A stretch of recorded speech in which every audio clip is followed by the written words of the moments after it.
welcome back. Today I decided it would be a great idea to show you guys a video in which you can use bread to make your skin blemish free and glowing. So now guys, the next time you have the edges of your bread remaining, you don't need to tan it off. You can actually use this to make your skin so much better. Try out this little trick at home. Here's how you do it.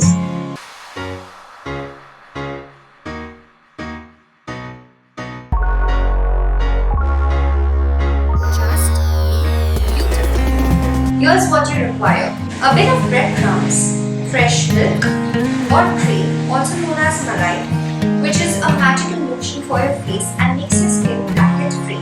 Now you can add a small pinch of salt to this and a bit of turmeric as well. Now apply this face mask for around 15 minutes and get a flawless and blackhead free skin that you always desire. You can see the visible difference instantly. I would recommend that you apply this pack at least 2 times in a week to get the unbelievable results. I hope you like this tip. Do write to me if you have any suggestions or feedback.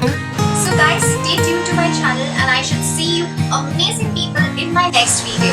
Stay tuned to my next video. Also, if you like this video, don't forget to hit on the like button and also don't forget to subscribe. Until we meet next, it's all about being beautiful.